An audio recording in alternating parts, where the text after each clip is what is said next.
Please like and subscribe, make me happy.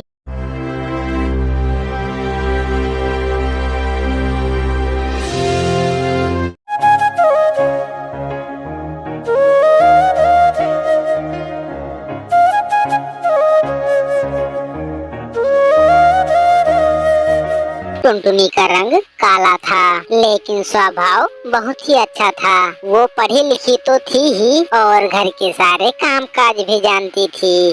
माँ, तुम खाना बना लो, मैं घर की साफ सफाई कर देती हूँ। और हाँ, तुम बर्तन मत धोना, मैं सफाई करके सारे बर्तन धो दूंगी। टुनटुनी बेटी, अभी तुम्हें जंगल में जाकर लकड़ी भी काटनी है। अगर तुम घर के काम करती रहोगी तो जंगल जाने में तुम्हें देर हो जाएगी। अरे माँ, मैं झटपट सारे काम कर दूंगी, तुम बस देखती जाओ। मैं लकड़ी काटने भी सही समय पर पहुँच जाऊंगी।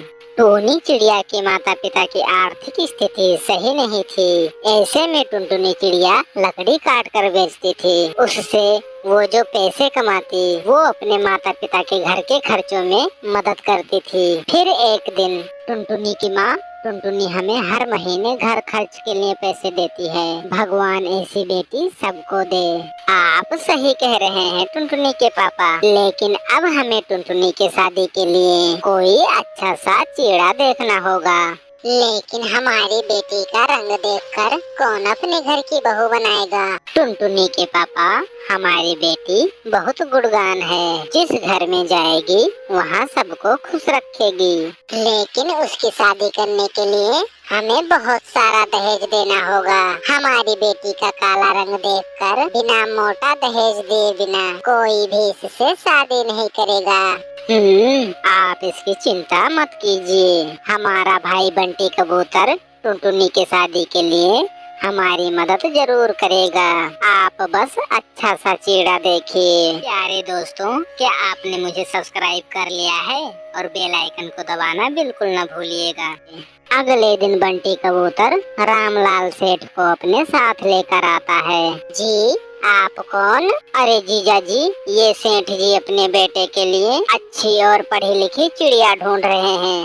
वो अच्छा अच्छा सेठ जी, मेरी बेटी बहुत पढ़ी लिखी है, बस उसका रंग ही थोड़ा सा काला है। लेकिन आप इसकी चिंता मत करिए, मैं अपनी बेटी को बहुत अच्छा दहेज दूंगा और आपके बेटे को अच्छे पैसे भी। बस आप अपने बेटे की शादी मेरी बेटी से करा दीजिए। सेठ के मन में लालच आ जाता है और अपने बेटे की शादी टुनटुनी से कर देता है। शादी के बाद टुनटुनी चिड़िया ससुराल आती है। वो देखती है कि आसपास में सभी पक्षी दहेज की बहुत तारीफ कर रहे हैं। अभी वहाँ काला कौवा आता है और अपने मम्मी पापा से कहता है, आप लोग लालच में इतने अंधे हो गए कि एक काली चिड़िया से मेरी शादी करा दी। ये तो मेरे साथ कहीं जाने लायक भी नहीं है, मेरे दोस्तों के सामने मेरी नाक कट जाएगी। तभी पड़ोस की कुछ चिड़िया टुनटुनी को देखने आती हैं और टुनटुनी चिड़िया को देखकर पिंकी चिड़िया सुंदरी से कहती है, अरे ये क्या, हमने सोचा कि तुम कालू के लिए चांद का टुकड़ा लाई होगी, लेकिन तुम तो अमावस का टुकड़ा ले आई। अब तो तुम्हारे घर में डबल LED की लाइट लगानी होगी, नहीं तो चारों तरफ अंधेरा ही अंधेरा दिखाई होगा। पिंकी चिड़िया की बातें सुनकर सभी पक्षी हंसने लगते हैं, लेकिन टुनटुनी तो घूंघट के पीछे से रोए जा रही थी। ससुराल में टुनटुनी को कुछ दिन तो आराम से बीतते हैं, लेकिन कुछ दिन के बाद घर के सभी पक्षी उसकी मजाक उड़ाने लगते हैं। कालू तो उससे बिल्कुल भी बात नहीं करता था। सुनिए जी, आप कब तक ऐसे पेड़ के डाल पर सोएंगे? बेड पर सो जाइए ना। कालू कौवा बहुत ही रूखी आवाज में टुनटुनी चिड़िया से कहता है, मेरी फिक्र करने की जरूरत नहीं है, ये सब करके तुम ये मत समझना कि मैं तुम्हें अपना लूंगा। एक बात कान खोलकर सुन लो, मैं तुम्हें बिल्कुल भी पसंद नहीं करता हूँ, समझी? ये शादी मेरी मर्जी के खिलाफ हुआ है। कालू के कड़वी बातें सुनकर टुनटुनी की आंखों में आंसू आ जाते हैं। देखते ही देखते दिन बीत गए और शादी के 7 महीने बाद करवा चौथ का त्योहार आने वाला था। एक दिन, मम्मी जी, करवा चौथ का त्योहार आने वाला है, तेरा पहला करवा चौथ है, तो तू अपने मायके से करवा चौथ का सामान और पैसे लेकर आना, नहीं लाई तो घर में मत आना। मम्मी जी, मेरे माँ बाप ने पहले ही मेरी शादी में दहेज देने के लिए बहुत कर्ज ले लिया था। अभी तक वो लोग पुराना कर्ज ही नहीं चुका पाए हैं। अब करवा चौथ पर देने के लिए उनके पास पैसे नहीं हैं। क्या कहा? पैसे नहीं है तो अपनी काली कलूटी बेटी हमारे पल्ले क्यों बांध दिया? हमारे कालू के लिए बहुत सी गोरी चिड़िया मिल रही थी, लेकिन तुझे अपने घर की बहू इसलिए बनाया कि तेरे माँ बाप हमें पैसे देते रहे।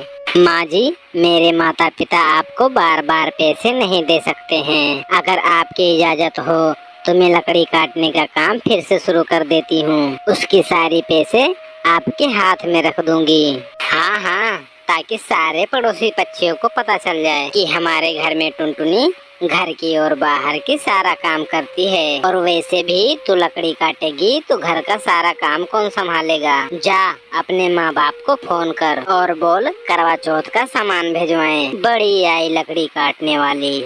टुनटुनी चिड़िया ना चाहते हुए भी अपनी माँ को फोन करती है और सारी बात बताती है। ठीक है टुनटुनी बेटी, मैं और तुम्हारे पापा कुछ इंतजाम करते हैं। टोनी चिड़िया अपने जेवर बेचकर टुनटुनी के लिए करवा चौथ का सामान ले आती है।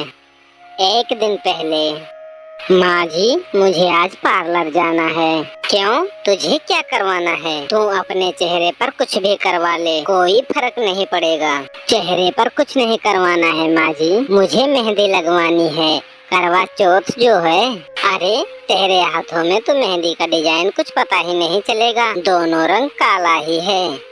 बेचारी टुनटुनी चिड़िया अपने काले रंग की ताने सुन सुनकर बहुत दुखी हो चुकी थी। थोड़ी देर बाद चांद निकलने वाला था। सभी पक्षी चांद देखने के लिए पेड़ की डाल पर आ गए थे। वहीं सुंदरी कोवी का पैर फिसल जाता है और सुंदरी को ज्यादा चोट लग जाती है। चोट लगने के कारण खून ज्यादा बह जाता है। टुनटुनी चिड़िया अपना खून देकर उसकी जान बचा लेती है। ये देखकर कालू कौवा टुनटुनी से कहता है, टुनटुनी आज तुमने मेरी माँ की जान बचाई और मैं तुम्हें हमेशा ताने देते रहा। मुझे माफ कर देना टुनटुनी। हाँ टुनटुनी, हमें माफ कर देना। आपने मुझे अपना लिया, यही काफी है मेरे लिए। आज मेरा करवा चौथ का व्रत पूरा हो गया। इस तरह टुनटुनी अपने परिवार के साथ रहने लगती है। अरे दोस्तों, ये कहानी आपको कैसे लगे कमेंट में जरूर बताएं और चैनल को सब्सक्राइब करना ना भूलें।